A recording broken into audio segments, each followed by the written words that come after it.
So beginnings, and this just, we thought, Steffi thought it would be great to have a meta conversation because we're always doing this art section and a little bit, and as it's about beginning, maybe Steffi, it would be interesting that you tell us how it really all started. Do you remember the moment when DLD was invented? Of course I remember the moment. You know, probably part of you remember Marcel, my partner for many years at Hubert Burda Media. We spent quite a time in the US sitting at conferences like TED or Wall Street Journal conference, and we loved the easiness with how really big people talk about their products, about their work.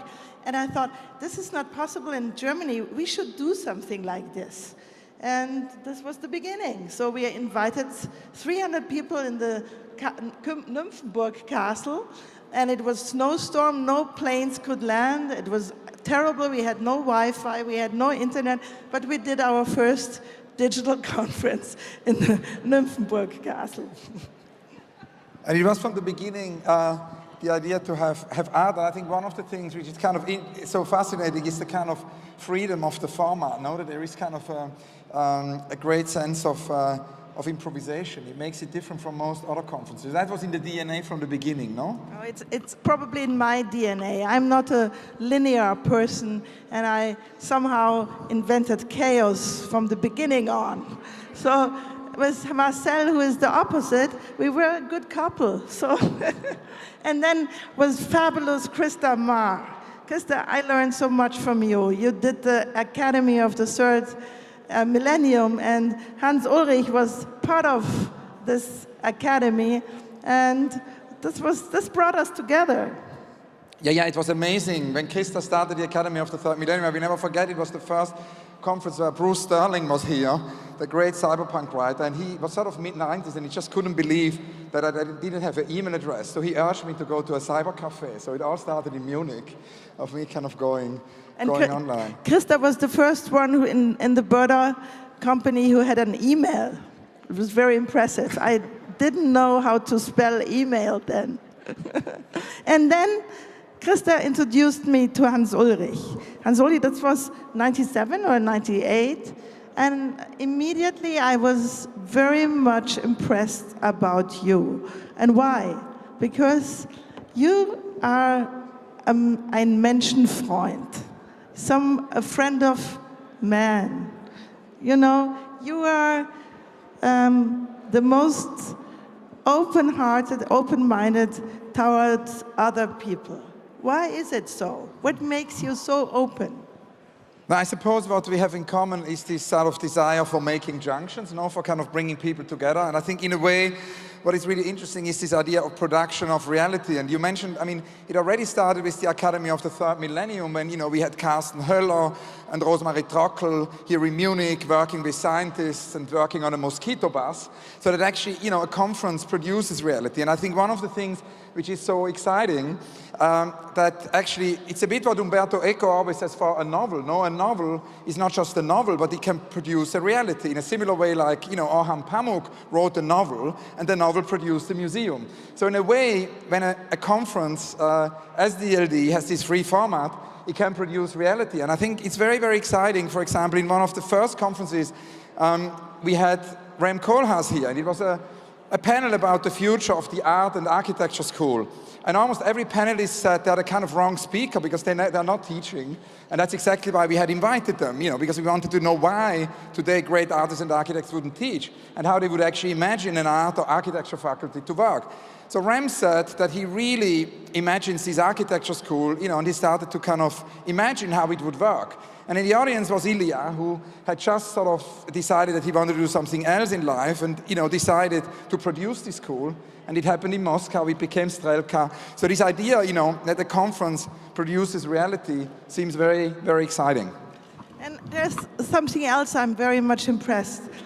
From you, I learned that artists are often, all the time, the seismograph of a societal change.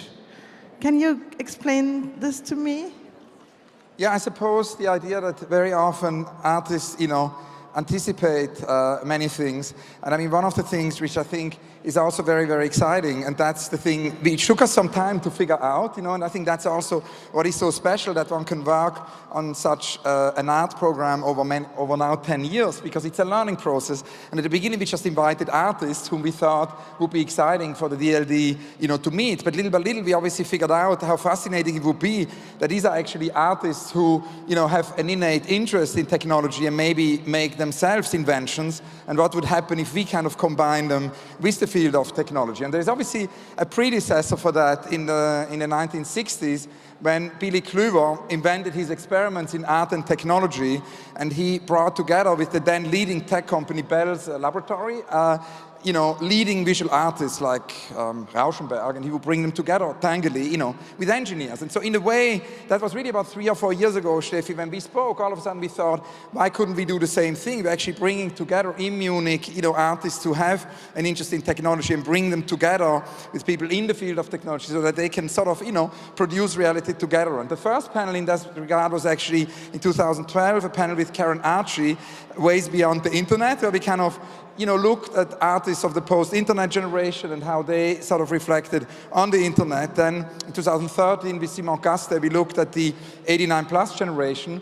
And that leads somehow to your question, artists actually born with the internet, artists born in 89 and younger.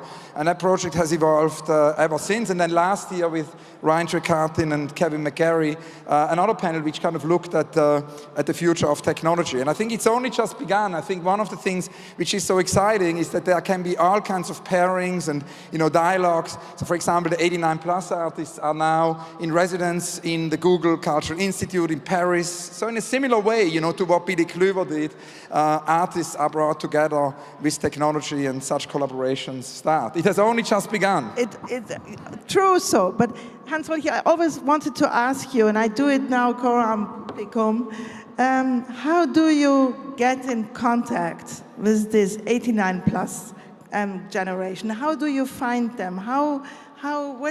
What brings them to you, and what brings you to them?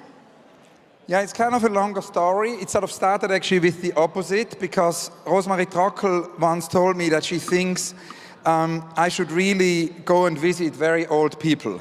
So I've made that as a principle, and I started to interview artists, architects, poets who are older than 89 years old, centenaries. And it became a very wonderful project, because people, when they're very, very old, they are extremely free to say whatever they think. And, Rosemarie and I started to work on this book and on this research. And at a certain moment, I suddenly thought, what about if we would do the opposite? We would go into the very young generation. When I was sort of 21, I had a grant from the Cartier Foundation, and it completely changed my life, because it made it possible to leave Switzerland, to go to Paris, and I would never have been able to do any of the work I did later, without that grant. And I was always thinking, later on, when I have the possibility, it would be great to do the same thing for a new generation, to enable, to give them a start, to give them a beginning.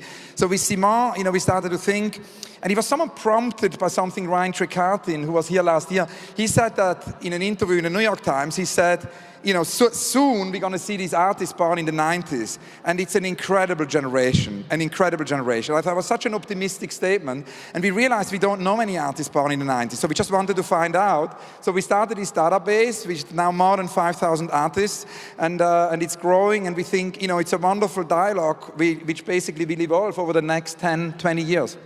More than 5,000 artists, wow. And we find them, obviously very often through other artists who recommend them.